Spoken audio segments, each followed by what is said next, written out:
하나님 말씀은 신약성경 데살로니가 전서 1장 1절에서 7절이 되겠습니다.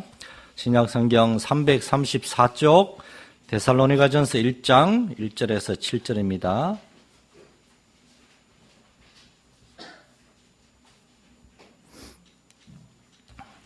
좋아, 여러분이 한 절씩 교독하시겠습니다. 바울과 실로아노와 디모데는 하나님 죄송합니다. 제가 후서를 폈네, 후서를. 데살로니가 전서 1장 1절에서 7절까지 바울과 실로아노와 디모데는 하나님 아버지와 주 예수 그리스도 안에 있는 데살로니가인의 교회에 편지하노니 은혜와 평강이 너희에게 있을지어다.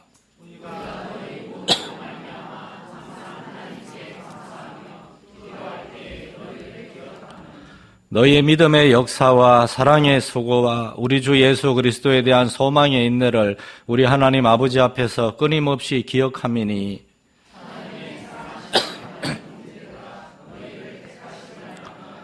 이는 우리 복음이 너희에게 말로만 이런 것이 아니라 또한 능력과 성령과 큰 확신으로 된 것임이라.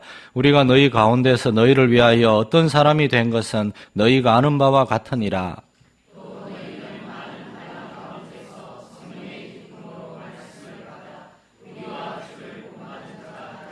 같이 읽겠습니다. 그러므로 너희가 마게도냐와 아가야에 있는 모든 믿는 자의 본이 되었느니라. 아멘.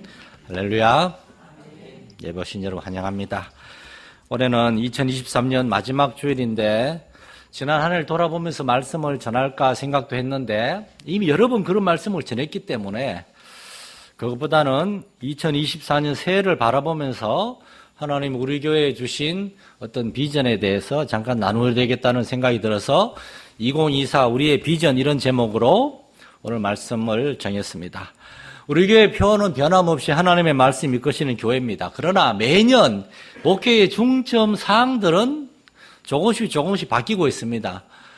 올해 사무총회 때 여러분 기억이 잘 안 나실 수 있겠지만은 내년도 목회 중점 사항 4가지는 성령 충만한 예배 회복, 생명력 있는 말씀 선포, 사랑 안에서의 돌봄과 섬김, 믿음 안에서의 공동체 회복. 그래서 예배, 말씀, 섬김, 공동체 이 4가지 주제를 목회 중점 사항으로 정했는데 그 핵심 구절이 바로 오늘 우리가 읽은 데살로니가전서 1장 5절입니다. 이는 우리 복음이 너희에게 말로만 이는 것이 아니라 또한 능력과 성령과 큰 확신으로 된 것임이라. 데살로니가 교회에 보낸 사도 바울의 편지에 제일 처음으로 한 이 말입니다.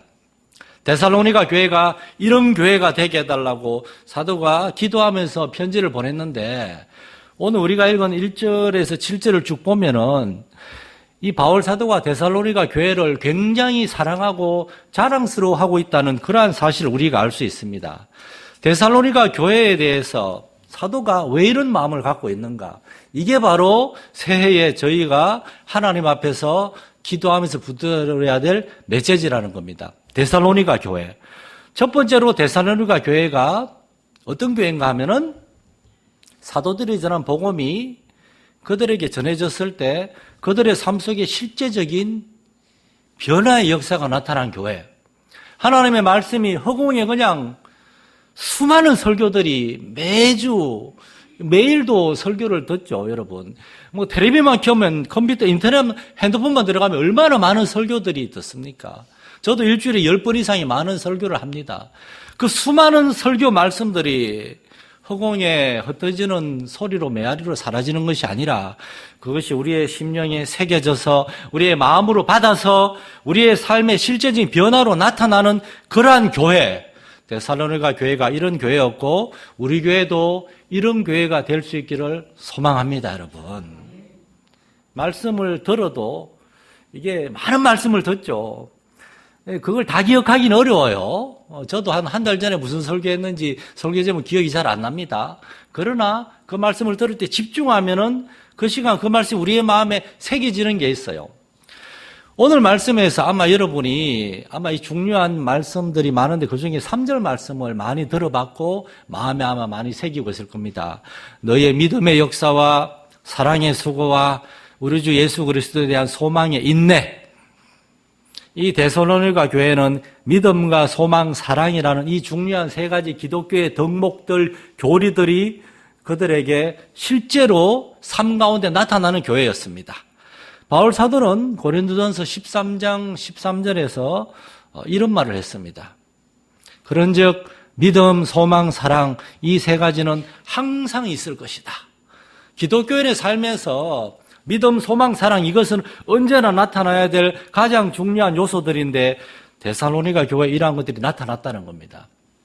첫째로 이 데살로니가 교회는 하나님을 믿는 믿음 안에서 일하는 사람들이었습니다. 믿음의 역사라는 말은 믿음으로 일한다는 겁니다. 영어로는 your work, produced by faith입니다. 믿음에 의해서 생산된 여러분의 일입니다. work, 일이잖아요.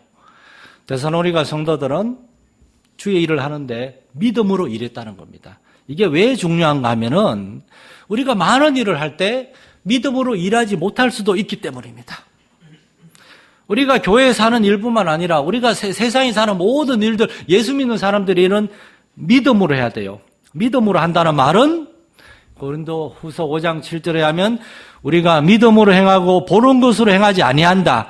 믿음으로 행한다는 말은 보이지 않는 무언가, 그러나 존재하시고 역사하시는 하나님을 바라보고 일한다는 겁니다. 사람들은 눈에 보이는 일들의 영향을 받아요. 눈에 보이는 일들이 잘 안 풀리면 그것 때문에 속상하고 실망하고 마음이 답답하고 힘들어집니다. 직장에서 어려움을 겪고 몸도 아프고 건강을 잃고 뭔가 내가 원하는 대로 일이 안 풀리고 눈에 보이는 대로 일이 안 풀리면은 우리는 영향을 받아요. 그러나 하나님은 뭐라고 하는가 하면은 히브리서 11장 1절에 세 번역으로 읽어드립니다. 믿음은 바라는 것들의 확신이요 보이지 않는 것들의 증거입니다. 무슨 말인가 하면은 믿음이란 잘 안 보이지만 그러나 하나님의 약속을 믿고 보이지 않지만 그러나 그 너머에 하나님의 응답이 있을 것이다. 그냥 단순한 어떤 긍정적인 마음이 아니라 실제로 옛날에 우리가 어려운 일이 많았어요. 물질적으로 더 어려운 때도 많았을 거예요. 저희 가정도 2002년인가 3년에 지금 기억도 가뭇한데 그때 말레이시아 처음으로 선교사 나갈 때 매달 선교비를 받아야 되는데 어떤 달은 선교비가 안 들어온 달도 있었어요. 그런데도 살더라고요. 하나님의 공급하심으로 현지인들에게 도움을, 우리가 가서 현지인들을 도와줘야 되는데 현지인들한테 도움을 받기도 하고 그때 젊어가지고 막 겁나고 했는데 지금은 돌아보니까 하나님이 도와주신 거구나. 그때보다 더 어려웠던 적은 그 뒤로 한 번도 없어요. 그런데도 우리는 여전히 똑같이 낙담하고 낙심하는 건 눈에 보이는 일들의 영향을 받는 겁니다.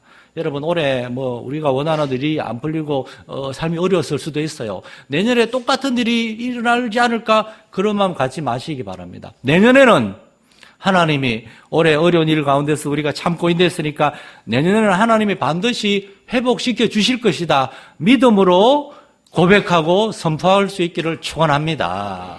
믿음으로 말하는 거예요. 말하는 게 기도하는 거잖아요. 간증하는 거고. 또한 두 번째로 데살로니가 성도들은 사랑으로 수고했습니다. 이 영어 성경을 발음이 어려워서 그냥 읽어드리진 않겠습니다. 번역하면은 사랑에 기초한 노동이라는 뜻입니다. 노동, 영어로는 labor, 노동이라는 뜻이에요. 노동, 실제로 수고하는 겁니다. 우리 몸을 써서 수고하는 거. 주의 일은 말로만 하는 게 아니에요. 몸을 써서 실제로 일을 해야 돼요. 예배 드리러 교회 일찍 와야 되고, 새벽기도 드리자면 새벽에 일찍 와야 되고, 또 교회 와서 성도들을 도와주고 섬기고, 음식을 준비하거나, 또한 청소를 하거나, 설거지를 하거나, 어떤 성도들 아이들을 가르치거나, 그런 일들. 이 모든 일들은 우리가 실제로 노동, 일하는 겁니다. 그런데 사랑이 없으면은 지쳐요.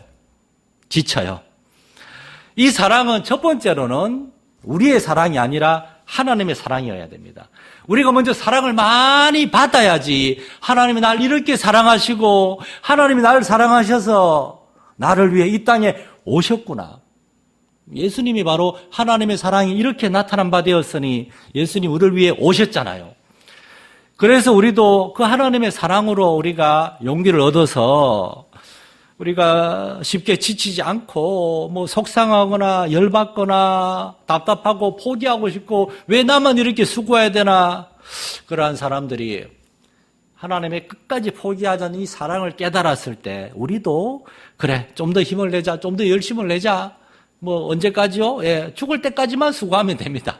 그 다음에는 우리가 영원한 하늘나라에서 이제는 영화, 가장 영광스러운 변화를 입고 있기 때문에 우리의 그 육체의 연약함과 싸우지 않고 그때는 마음껏 사랑하고 기뻐하고 그런 때가 있습니다. 그때까지만 참으면 돼요. 하나님의 사랑이 동기가 되고 원동력이 될 때 우리의 이 수고가 지치지 않고 끝까지 갈 수 있고, 데살로니가 교회 성도들이 몇 사람 안 되지만 그렇게 사랑으로 수고하는 사람들이었어요. 세 번째로 이 사람들은 예수님께 소망을 두고 인내했습니다. 예수님께 소망을 두고 참았어요. 오랫동안 참고 견디는 사람들이었어요. 그리스도인의 삶과 사역, 수고와 봉사에는 여러분 참 죄송한 얘기지만 은퇴가 없습니다. 여러분 수십 년 동안 주일을 하고 수고하셨죠. 이제 젊은 애들이 좀 하세요. 여러분 그 사람들도 할 겁니다. 그 사람들도 수십 년을 할 겁니다. 그렇지만 여러분들도 끝까지 하셔야 됩니다. 여러분 우리는 죽을 때까지 주일을 하는 것이요, 천국에 가서도 계속해서 주일을 해야 됩니다. 사실 올 한 해 저는 설교자로서 아주 놀라운 체험을 했습니다. 어느 순간 돌아보니까 설교가 너무 많은 거예요. 정말 설교 홍수에 파묻힌 것 같았어요. 근데 우리 옛날에 그 말레이시아 선교사님, 저희 선배 박종성 선교사님이라고 그분이 와서 설교하면서 저에 대해서 툭 던진 말이 있죠. 여기 박영진 목사요, 설교하려고 한국에 들어왔다고, 설교하고 싶어서. 말레이시아에서 몇 번 못하니까. 좀 그 정도로 하나님의 말씀을 연구하고 준비하고 전하는 걸 좋아하는 사람인데 설교가 너무 많고, 또한 이 설교가 성도들에게 정말 은혜와 위로, 회복이 되지 않는 건 아닌가, 그러한 두려운 마음 때문에 설교를 준비하는 게 굉장히 힘든 시간들이 많았어요. 특별히 11월쯤에 제가 아주 그때 몸도 조금 안 좋았고 아주 그냥 굉장히 영적으로 좀 힘든 시기가 있었는데, 저는 페이스북을 거의 안 들어갑니다. 한 달에 한 번도 안 들어가는데, 그날 우연히 페이스북을 들어가는데 제 친구 중에 이제 신학교에서 설교를 가르치는 교수가 한 명 있는데 그 친구가 글을 하나 올렸어요. 이런 걸 올렸습니다. 설교를 포기할 생각일랑 결코 하지 마시오. 좀 깜짝 놀랐어요. 얘가 어떻게 알았지? 그러면서 그 다음에 하나님 보좌에 둘러서 있는 천사들이 당신의 그 위대한 일 때문에 당신을 부러워하고 있어. 알렉산더 화이트 목사, 그 친구가 한 말이 아니라 1800년대 영국의 훌륭한 목사님이셨던 알렉산더 화이트 목사님이 젊은 설교자들에게 준 그 글을 올려놓은 거예요. 그리고 그 밑에 이 친구가 간략하게 기도문을 올렸어요. 성령님, 오늘도 모든 설교자들을 붙들어 주옵소서. 저는 깜짝 놀랐습니다. 하나님이 내 상황을 어떻게 하시고, 그 친구가 한 며칠 전에 글을 올린 걸 그날따라 제가 페이스북에 잘 들어가지도 않는데 들어가서 글 읽고, 마치 하나님이 저한테 내 아들아 포기하지 마라. 너 설교 못하는 거 알고 있다.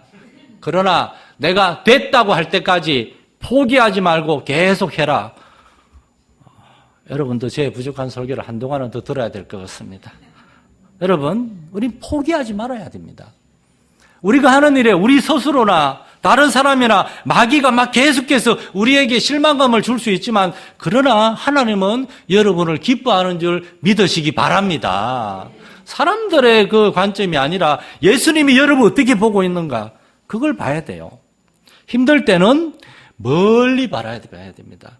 예수님은 겟세마네 동산에서 이제 몇 시간 뒤에 짊어지게 될 십자가가 아니라 그 십자가 너머에 있는 하나님의 구원의 역사를 바라봤어요. 우리를 둘러싸고 있는 많은 어렵고 힘든 일들, 거기에만 눈을 향하고 있는 것이 아니라 눈을 들어서 멀리 바라보고 저 너머에 있는 하나님께 소망을 두고 그래야 되는데 이 데살로니가 성도들은 예수 그리스도 때문에 하나님께 소망을 두고 인내했습니다. 그때 이 교회는 믿음과 소망과 사랑, 여기에 있어서 충만한 교회가 됐고 다른 사람들에게도 알려지는 그런 교회가 됐어요. 여기서 우리가 기억해야 될 두 번째 중요한 사실이 있어요. 이 데살로니가 교회는 아무런 시련도 고난도 어려움도 없었던 그런 교회가 아니라 사실은 바울 사도가 섬겼던 많은 교회들 중에서 가장 힘든 그러한 불시험을 통과한 그런 교회였다는 겁니다. 6절에 보면 이런 말씀이 있습니다. 너희가 많은 환난 가운데서 성령의 기쁨으로 말씀을 받았고, 그래서 믿음과 소망과 사랑의 그러한 열매를 맺었다는 겁니다. 사도는 분명히 말해요. 데살로니가 교회가 많은 환난 가운데 있었다. 도대체 이 교회가 어떤 환난 가운데 있었는가? 그냥 여러분 인사할 때 아이고 힘드시죠? 잘 지내시죠? 그런 정도가 아니라 실제로 데살로니가 교회는 힘든 일을 겪었어요. 그 사정을 알려면 사도행전 17장으로 우리가 잠깐 가볼 필요가 있어요. 사도행전 17장은 바울 사도가 실라와 디모데를 데리고 2차 전도여행을 떠났다가 처음에 바울 사도의 계획은 1차 전도여행에서 그 소아시아 오늘날의 터키 지역 남쪽을 전도했는데 이제 북쪽으로 올라가서 소아시아 터키 지역을 다 전도할 생각이었어요. 그런데 성령께서 꿈에 나타나셔서 저 바다 건너 마게도냐, 바다 건너는 유럽입니다. 다른 인종이에요. 거기에서 마게도스 다녀서 마게도냐 사람 하나가 건너와서 우리를 도우라 그 말씀을 하셔가지고 바울 사도가 전도팀을 데리고 하나님 우리를 저 바다 건너로 오라 그러는 것 같소. 저리 갑시다. 하나님 인도하심을 따라서 배를 타고 바다를 건너가지고 처음으로 도착한 땅이 빌립보에서 무슨 일이 있었습니까? 바울과 실라가 복음을 전하다가 한 귀신 들린 여 정도 고쳐주고 복음을 전하다가 사람들에게 잡혀가서 옷을 벗김 당하고 두드리 맞고 감옥에 갇혔어요. 감옥에 갇혀서 바울과 실라가 무슨 생각을 했겠습니까? 아니 우리는 원래 저쪽에 소아시아 지역 전도하려고 그러는데 성령께서 우리를 이리 부르는 것 같아서 순종해서 왔더니만은 두드리 맞고 옷 벗김을 수치를 당하고 감옥에 갇히고 하나님 이게 뭡니까? 그렇게 반응하지 않았습니다. 그들은 그 고난 속에서 하나님 여기서 뭔가 큰일을 이루시느라나 보다. 고난당하면서 감옥에서 기도하며 찬송했습니다.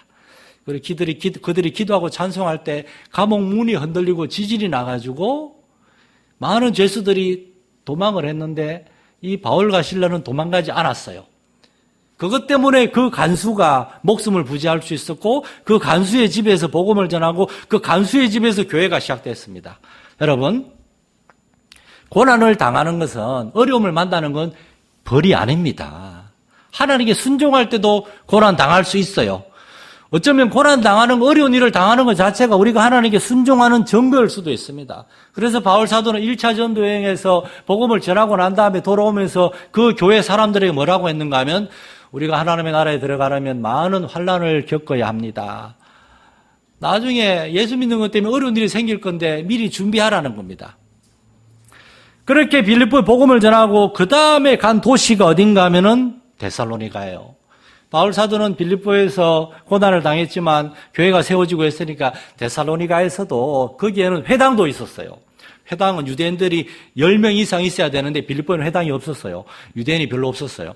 그러나 데살로니가에는 회당이 있었으니까 유대인들도 많이 있고 그래서 사도는 토요일 날 유대인들 회당에 가서 먼저는 유대인들에게 율법을 잘 알고 있는 그들에게 나도 유대인 중에 유대인이요 율법을 믿는 사람이었는데 사실은 율법에서 전가물이 바로 예수님이시고 그분이 이 땅에 오셨어. 그분이 우리의 죄를 짊어지고 십자가를 지셨어. 그 말씀을 전했습니다. 그리고 뭔 역사가 나타나길 기대했는데 데살로니가에 있는 유대인들이 아주 무서운 사람들이었어요. 바울이 새 안식일에 성경을 가지고 강론하며 뜻을 풀어 그리스도가 해를 받고 죽은 자 가운데서 다시 살아나야 할 것을 증언하고 이르되 내가 너희에게 전하는 이 예수가 그리스도다. 구약 성경에 예언된 그리스도가 이 땅에 오셨는데 나사렛 예수가 바로 그분이다. 이 말씀을 전했을 때 사도행전 17장 5절에 하면 그러나 유대인들이 시기하여 저자의 어떤 불량한 사람들을 데리고 때를 지어 성을 소동하게 해서 바울을 찾아서 죽이려고 했고, 바울 때문에 예수 믿는 사람들을 잡아가서 막 때렸습니다. 이 유대인들이 저자의 어떤 불량한 사람들을 데리고 오라는 말은 유대인들이 돈을 주고 깡패들을 샀다는 얘기입니다. 깡패들을 사가지고 바울 사도가 초대교회 성도들을 때려서 어떻게 하려고 찾아다녔다는 거예요. 그래서 이 데살로니가의 형제들은 놀래가지고 바울과 실라를 밤중에 급히 베레아로 보냈습니다. 데살로니가에서 베레아까지는 75km예요. 여기서 고성까지 갔다가 오는 거래요. 그 먼 길을 갔는데 유대인들이 베레아까지도 쫓아와가지고 바울과 실라를 찾았어요. 그래서 이 제자들이, 형제들이 놀래가지고 실라는 저쪽으로 유인해서 목숨을 무릅쓰고 유인해서 저쪽에 있고 바울만 데리고 베레아에서 남쪽으로 도망을 나오는데 아덴까지 내려갑니다. 베레아에서 아덴까지는 350km예요. 거의 서울서 마산까지예요. 그 먼 거리를 내려갈 정도로 상황이 위급했다는 겁니다. 잡히면 바울은 돌에 맞아 죽을 수도 있었어요. 데살로니가의 유대인들이 얼마나 폭력적이고 강경하고 무서운 사람들이었는지를 알 수 있어요. 그리고 사도는 데살로니가를 떠나서 베레아에서 다시 아덴까지 혼자 온 겁니다. 실라와 디모데는 못 왔어요. 아덴에서 혼자 복음을 전하는데 아덴에서는 예수 믿는다는 사람이 아무도 없었어요. 그래서 쓸쓸히 아덴에서 그 옆에 있는 고린도로 들어갑니다. 몸도 마음도 지치고 데살로니가에서 너무 무서운 일을 당했기 때문에 이 바울 사도도 지치고 힘든 가운데 쓸쓸히 고린도에 들어갔다가 거기에서 하나님이 예비하신 믿음의 동역자 아굴라와 브리스길라 부부를 만나가지고 그 부부가 바울 사도를 자기의 집에 모시면서 바울 사도는 거기서 몸과 마음의 안식을 얻게 되었고, 그리고 좀 있다가 실라와 디모데와 누가가 찾아옵니다. 그렇게 눈물의 상봉을 하고 고린도에서 복음을 전하는데 바울이 걱정이 됐을 거예요. 내가 데살로니가에서 3주 동안 복음을 전하고 쫓겨나고 그 유대인들이 난리를 쳤는데 거기 있는 성도들 어떻게 됐냐고 물었는데 놀라운 소식을 들었습니다. 데살로니가에 있는 성도들이 그 위험한 상황 속에서도 계속해서 모이고 예배하고 바울 사도의 그 3주의 가르침을 기억하면서 그 이후에 실라와 디모데와 누가를 통해서 계속 말씀을 듣고 마침내 거기에 교회가 시작됐다는 겁니다. 아니 내가 사도가 생각하기를 내가 단 3주 동안 그거 하면서 말씀을 제대로 전하지도 못했는데 거기에 교회가 시작됐다니 내가 이렇게 대단한 설교자였나? 사도는 그렇게 생각하지 않았습니다. 사도는 이것은 내가 아니라 하나님의 역사구나. 그리고 사도가 깨달은 것이 데살로니가전서 1장 5절입니다. 이는 우리 복음이 너희에게 말로만 이런 것이 아니라 또한 능력과 성령과 큰 확신으로 된 것이라. 사랑하는 우리 성도 여러분, 바로 이겁니다. 저는 우리 마산 열린교회가 하나님 앞에서 말로만이 아니라 하나님의 능력과 성령으로 큰 확신 가운데 말씀을 듣고 깨닫고 순종할 수 있는 교회 되기를 축원합니다. 교회 이런 역사가 나타나야 됩니다. 오늘날 많은 교회들에서 수많은 목사님들이 수많은 설교를 전하는데 설교를 준비하면서 저도 때때로 그럴 때가 있지만 정말 이 설교를 듣는 사람들 중에 정말 혹시라도 아직 예수님을 잘 모르는 사람이 있다면 예수님을 알게 되고 예수님을 만났지만 참된 헌신에 이르지 못한 사람이 있다면 정말 하나님 앞에 감사함으로 헌신하는 역사가 있게 해달라고 정말 두렵고 떨리는 마음으로 간절히 기도하면서 말씀을 전하고 말씀을 준비하고 말씀을 전하는 설교자들이 더 많아져야 되겠고 교회들 안에서 그 말씀을 통해서 역사가 일어나야 됩니다. 한 가지 더 놀라운 사실은 이 데살로니가 전서는 바울 사도가 저술한 신약 성경에 13개의 서신서들이 있어요. 바울 사도가 신약성 27권 중에 13개의 성경을 썼잖아요. 그 중에 데살로니가 전서는 제일 먼저 쓰여진 편지입니다.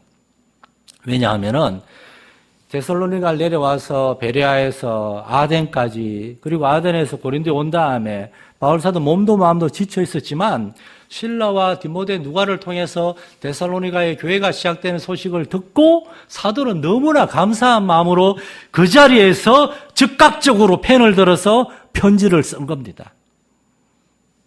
내가 잠깐 말씀을 전하고 왔지만 내 말 때문이 아니라 하나님의 능력과 하나님의 성령이 여러분에게 큰 확신을 주셔서 여러분이 교회를 시작하고 믿음의 역사와 사랑의 수고와 예수님께 대한 소망의 인내로 하나님을 섬기고 그렇게 살아가고 있음을 너무나 감사하고 그리고 여러분을 축복하고 싶습니다. 그래서 이 편지를 썼다는 겁니다. 그리고 한참 뒤에 데살로니가후서, 갈라디아서 이렇게 써지게 됩니다. 그래 데살로니가 전서에는 교리적인 내용이 많지 않아요. 이때는 바울사도가 40대 젊을 때고 교리적인 내용보다 데살로니가 교회를 격려하고 축복하는 글들이 많아요.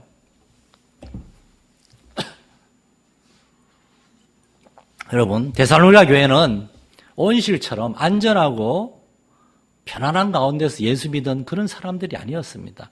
바울사도마저 죽이려고 했던 사납고 잔인한 유대인들의 핍박을 받으면서도 이 유대인들이 돌아다니면서 어디 모여가지고 나사렛 예수 찬양하거나 그 이름 덜먹이는 사람들 어디 있나 다 잡아 족치리라 그런 아주 살벌한 환경 가운데서 성도들이 가정에 모여가지고 함께 예배하고 말씀을 들으며 기도했습니다.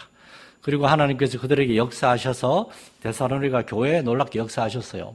교회사에 보면은 데살로니가 이 지역은 오늘날의 그리스 지역인데 나중에 그 그리스 로마 우상 종교와 여러 가지 이슬람교가 막 들어왔는데 데살로니가에 있는 교회들은 1800년대까지 유럽에서 아주 계속해서 신앙생활이 왕성하게 있었다고 해요.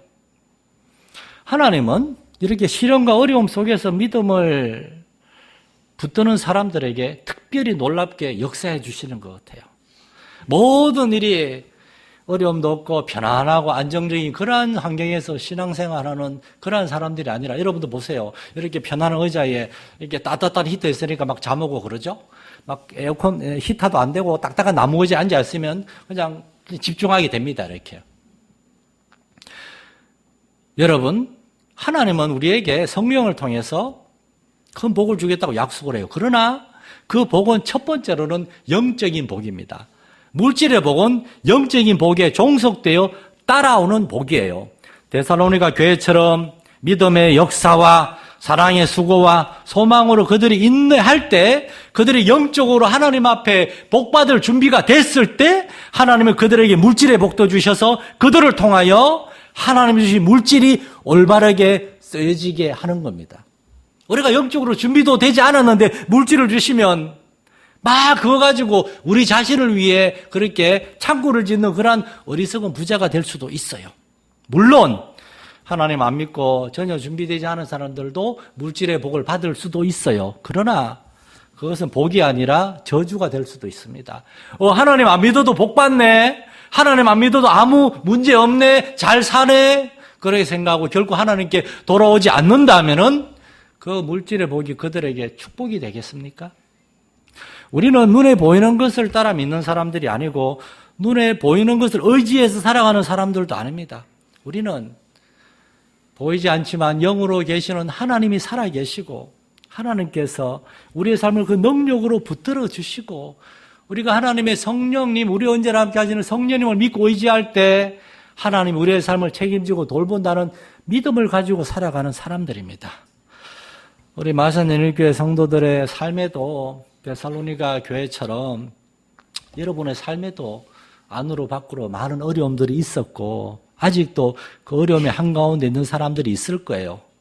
그런데 여러분이 만약 그 어려움에 의해서 파묻혀가지고 지금 너무 어렵고 힘들어서 너무 괴로우니까 너무 바쁘고 그러니까 나중에 하나님 섬기겠습니다. 나중에 주의 일 하겠습니다. 나중에 열심히 하겠습니다. 나중에요. 만약 그렇게 여러분들이 얘기하신다면 여러분 미안하지만 나중은 우리의 게 아닙니다. 성경은 말합니다. 내일은 우리의 것이 아니고 오늘이 우리의 날이라고. 나중은 우리의 시간이 아니에요. 오늘이 우리의 시간입니다. 오늘 바로 여기서 우리가 하나님을 예배하고 하나님을 섬기고 형제와 자매들을 사랑해야 됩니다. 오늘 믿음으로 이 교회를 세워나가야 됩니다. 우리의 힘으로 하려고 하지 않기를 바라고 우리 힘으로 할 수도 없어요. 하나님께서 성령과 능력으로 우리에게 확신 주시고 우리에게 하나님에 대한 믿음과 형제와 자매에 대한 사랑의 마음을 달라고 기도할 수 있기를 바랍니다. 그때 우리가 다른 사람을 더 참게 되고 우리 아이들을 더 참게 되고 그냥 참는 수준에 그치는 것이 아니라 더 사랑하게 되고 섬기게 되는 그러한 사람이 될 것이며 내일부터 시작되는 2024년에는 하나님이 주시는 능력과 성령과 큰 확신 가운데 예배하고 말씀 듣고 순종하고 주의 공동체를 세워갈 수 있는 저와 여러분 될 수 있기를 간절히 축원합니다. 하나님 아버지, 올 한 해 우리가 많은 실수도 했고 이루지 못한 일들도 있고 아직 응답받지 못한 기도의 제목들이 있을 수도 있습니다. 그러나 이것 때문에 하나님께 사람들에게 우리 자신에게 실망하지 않게 하여 주시옵소서. 하나님은 우리에게 내일을 허락하실 것이며 내년을 허락하시며 우리에게 새로운 시간과 새로운 삶의 기회들을 허락하실 것입니다. 그리고 그때는 마귀가 지금 안 됐으니까 그때도 안 될 거다 그런 말이 아니라 하나님이 그때는 반드시 역사하실 것이고 응답하실 것이며 우리가 정말 하나님 살아계심을 더 깊이 경험하게 될 것이다. 그러한 믿음으로 새해를 준비하고 새해에 첫 발을 내디딜 수 있는 우리 성도들 되게 하여 주시옵소서. 오직 성령님께서 확신 주시고 우리의 마음에 이러한 믿음의 큰 소망 더하여 주옵소서. 우리 주 예수님의 이름으로 기도드립니다. 아멘.